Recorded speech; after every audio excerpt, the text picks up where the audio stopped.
Hello guys, welcome to back. आज इस movie का मैं एक्सप्लेन करने वाला हूँ। वो एक टोटली डिफरेंट लव स्टोरी है। ऐसी स्टोरी है शायद आपने कभी देखी हो ना सुनी हो, और इसे बड़े आराम से देखना, जब आपके पास वक्त हो तभी देखना। तो चलो फिर मूवी में चलते हैं। मूवी की शुरुआत में दिखाया जाता है एक अनजान आदमी को जिसके सर पर एक हेलमेट और हाथ में चाकू होती है और वो हैंडीकैप होता है। वो किसी को मर्डर करने के लिए एक घर में घुसता है और वहां से सीन शिफ्ट होता है। इस फिल्म का मेन कैरेक्टर है अतीरा। अतीरा एक पुलिस इंस्पेक्टर है जो चेन्नई को शिफ्ट होती है और वो चेन्नई के लिए बस में निकलती है और उस बस की टिकट उसकी फ्रेंड ने बुक किया होता है, जिससे एक गलती हुई होती है। जो अतीरा के बाजू की सीट एक लड़के की होती है और उसकी सीट स्लीपर होती है और अतीरा नहीं चाहती है कि वो एक अनजान लड़के के बाजू सोकर जर्नी करे, इसलिए वो कंडक्टर के पास जाती है और सीट चेंज करने की रिक्वेस्ट करती है। लेकिन कंडक्टर उससे कहता है कि कोई सीट अवेलेबल नहीं है, आप किसी भी तरह से एडजस्ट करके प्लीज चले जाइए। और उतने में ही वो लड़का अतीरा के पास आता है और कहता है कि तुम अपनी सीट पर जाकर बैठ जाओ, मैं कहीं और जाकर एडजस्ट कर लूंगा। और अतीरा उसे टैंक्स कह के उसके सीट पर चले जाती है। और यही फिल्म का हीरो है जिसका नाम अर्जुन है। बस रास्ते में एक होटल पर रुकती है खाने के लिए। तब अतीरा अर्जुन को देखती है तो अर्जुन ड्राइवर के बाजू वाले सीट पर अनकंफर्टेबल से बैठा हुआ होता है और ये देखकर अतीरा के दिल में एक गिल्टी सा फील होता है। वो बार बार सोचती रहती है कि मेरी वजह से कोई दूसरा तकलीफ उठा रहा है। फिर अतीरा अर्जुन के पास जाती है और उसे फोर्स करके अपने सीट पर बुला लेती है और ये दोनों रात भर एक दूसरे से बात करते हैं। बहुत ही कम समय में ये दोनों बहुत क्लोज हो जाते हैं। और फिर सुबह होती है। अतीरा जब नींद से उठकर देखती है तब तक अर्जुन भी वहां से चला गया होता है। अतीरा अर्जुन का फोन नंबर निकालने के लिए कंडक्टर से झूठ कहती है। वो कहती है कि उसने अपना वैलेट बस में ही भूल गया है, क्या तुम मुझे नंबर दे सकते हो, मैं उसे कॉल करके वापस लौटा दूंगी। तब कंडक्टर अर्जुन का नंबर अतीरा को दे देता है। दरअसल अर्जुन अपकमिंग आर्टिस्ट होता है। वो छोटे मोटे फिल्मों में काम कर रहा होता है और उसे उसके अगली फिल्म में पुलिस इंस्पेक्टर का रोल मिलता है।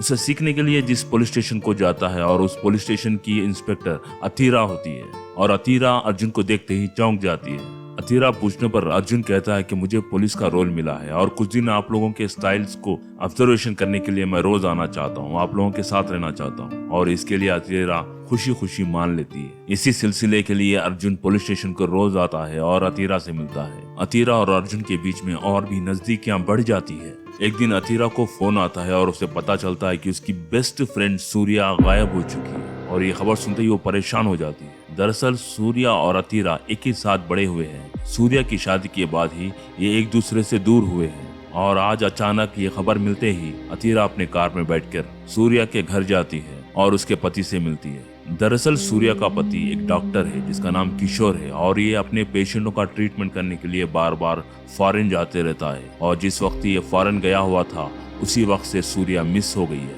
अतीरा इंक्वायरी के लिए सूर्या की माँ को कॉल करती है और सूर्या की माँ बताती है कि शादी से पहले उसे मॉडलिंग का शौक था, वो शादी के बाद भी उसका मॉडलिंग का शौक खत्म नहीं हुआ, जिसकी वजह से उसके पति से झगड़ा हुआ करता था और मैं भी गुस्से में उससे कॉल करना छोड़ दिया था। फिर अतीरा सूर्या की इन्फॉर्मेशन निकालने के लिए बहुत जगह से ट्राई करती है लेकिन उसे कुछ भी इन्फॉर्मेशन नहीं मिलता है सूर्या के बारे में। फिर अतीरा बचपन का वो लम्हा याद करती है जिसमें वो पानी में गिर चुकी थी और वो देख उसकी फ्रेंड सूर्या भी पानी में कूद जाती है जबकि उसे भी तैरना नहीं आता है। यानी उन दोनों में एक दूसरे के लिए इतना प्यार था। फिर अतीरा सूर्या के घर के रास्ते पर लगे सारे सीसीटीवी कैमरेज को चेक करती है। जिस दिन से सूर्या मिस हुई है उससे पहले 6 दिन तक एक संदेहजनक आदमी जो हैंडीकैप होता है उसी सड़क से बार बार गुजरते रहता है, जिस पे अतीरा को शक होता है। और इस संदेहजनक आदमी के बारे में अतीरा जब किशोर से पूछती है तो किशोर भी कह देता है कि मुझे इसके बारे में कुछ नहीं मालूम। फिर अतीरा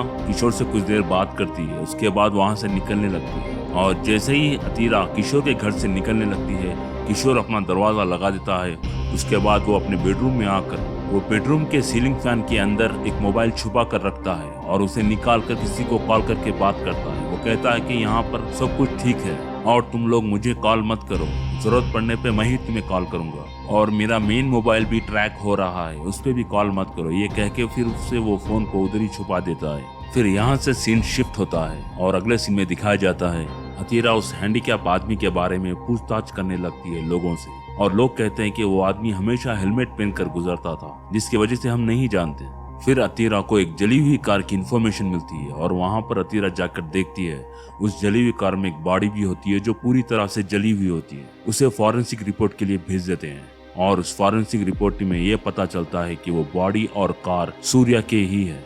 और ये पता चलते ही अतीरा एकदम इमोशनल हो जाती है और खूब रोने लगती है। वो अपने पुलिस को टीम को कहती है कि ये काम उसी हैंडीकैप आदमी ने किया होगा, उसे किसी भी तरह हमें पकड़ना है। फिर अगले सीन में दिखाया जाता है अतीरा अर्जुन से मिलकर अपने फ्रेंड सूर्या के कुछ यादों को शेयर करती है। वो बताती है कि एक बार उसका मोबाइल फोन गुम हो गया था जिसके वजह से अतीरा बहुत उदास थी, लेकिन अगले दिन ही सूर्या ने एक नया मोबाइल दिलाया था और वो मोबाइल फोन सिर्फ सूर्या और अतीरा के फिंगरप्रिंट से ही खुलता था। अगले दिन अतीरा को सूर्या के कार से कुछ फिंगरप्रिंट्स मिलते हैं। उस फिंगरप्रिंट्स को सारे मुजरिमों के फिंगरप्रिंट से मैच करके देखते हैं, लेकिन उससे भी कोई फायदा नहीं होता है।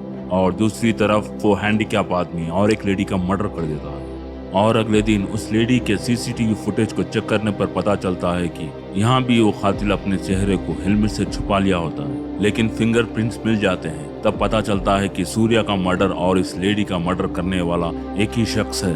और इस मर्डर हुए लेडी के बारे में कहा जाए तो इसके 5 बॉयफ्रेंड थे और इन्हीं में से एक कोई इसका मर्डर किया होता है। और अतीरा इन 5 की डिटेल्स को गैदर करने पे पता चलता है कि एक वर्ना नाम का लड़का है जिसका फोन बंद है। और वर्ना की डिटेल्स निकालने पर पता चलता है कि यह सूर्या के कॉलेज में ही पढ़ता था। अतीरा सूर्या के कॉलेज के प्रिंसिपल को कॉल करती है और प्रिंसिपल भी बताता है कि ये वर्ना सूर्या के क्लास में था और उसके पीछे पड़ा हुआ रहता था और एक बार उसने सूर्या को किडनैप करने की भी कोशिश की थी, लेकिन सूर्या वहां से बच कर चले जाती है। अगले दिन अतीरा सूर्या के पति किशोर के घर जाती है जिस वक्त किशोर अपने घर में ना हो और वो पूरा ढूंढती है, लेकिन अतीरा को वहां से कुछ नहीं मिलता, कोई सबूत क्लू नहीं मिलता। और जैसे ही किशोर के घर के बाहर निकल के आती है तो वहां पर उसे वो हैंडीकैप दिखाई देता है। फिर अतीरा उसका पीछा करती है। वो अतीरा को देखकर भागने लगता है। तब अतीरा हैरान हो जाती है कि ये हैंडीकैप नहीं है बल्कि वो हैंडीकैप होने का नाटक करता था। लेकिन किसी भी तरह से अतीरा उसके पीछे भागकर आखिरकार उसे पकड़ लेती है और पुलिस स्टेशन लेके आती है और इसी का नाम ही वर्ना है। अतीरा वर्ना से पूछताछ करती है तो वर्ना बताता है कि जिस लड़की का उसने मर्डर किया था उसका और भी 4 लड़कों के साथ अफेयर था, इसीलिए मैंने उसे मार दिया। फिर अतीरा पूछती है कि तुमने सूर्या को क्यों मारा? तब वर्ना बताता है कि मैंने सूर्या का मर्डर नहीं किया है, मैं उसे मारना चाहता था लेकिन मैंने उसे नहीं मारा है। फिर वर्ना सूर्या के बारे में अतीरा को बताता है। वर्ना और सूर्या एक ही कॉलेज में पढ़ते थे और इन दोनों के बीच में एक दूसरे से दोस्ती भी हुई थी। और एक दिन मौका देखकर वर्ना सूर्या को प्रपोज करता है, लेकिन सूर्या से रिजेक्ट कर देती है। वो कहती है कि मेरा ऐसा कोई इंटेंशन नहीं है, मैं सिर्फ तुम्हारी दोस्त हूँ, मैं तुमसे प्यार वगैरह कुछ नहीं करती, और वहां से चले जाती है। फिर वर्ना एक बार सूर्या को किडनैप करने की कोशिश करता है लेकिन वो नाकामयाब होता है और ये जानकर कॉलेज के प्रिंसिपल ने वर्ना को उस कॉलेज से निकाल देता है। फिर वर्ना वो सब कुछ छोड़कर सिंगापुर चले जाता है अपने काम के लिए। लेकिन कुछ दिन बाद जब वो आता है सिंगापुर से, वो देखता है कि सूर्या की शादी हो चुकी है और उसका पति किशोर के साथ वो खुश है। ये वो बर्दाश्त नहीं करता है। फिर वो एक प्लान बनाता है, वो सिंगापुर को वापस चले जाता है और कुछ दिन के बाद वो फेक पासपोर्ट लेकर सूर्या को मारने के लिए इंडिया आता है। और सूर्या को मारने के लिए जब उसके घर जाता है तो वहाँ पर सूर्या नहीं होती है, वहाँ सूर्या के बजाय अर्जुन होता है। और वर्ना अर्जुन के बारे में कुछ नहीं जानता। वो खुद हैरान हो जाता है कि ये कौन है और यहाँ पर क्या कर रहा है। फिर इन दोनों में हाथापाई होती है और वर्ना सूर्या के कार पे गिर जाता है जिसकी वजह से उसके फिंगरप्रिंट कार पे ही रह जाते हैं। उसके बाद वर्ना वहाँ से भाग जाता है। अगर वर्ना सूर्या को नहीं मारा है तो सूर्या कहाँ पर गई है और अर्जुन उससे घर में क्या कर रहा था? बस कुछ ही देर में सारी कहानी का रिवील होने वाला है।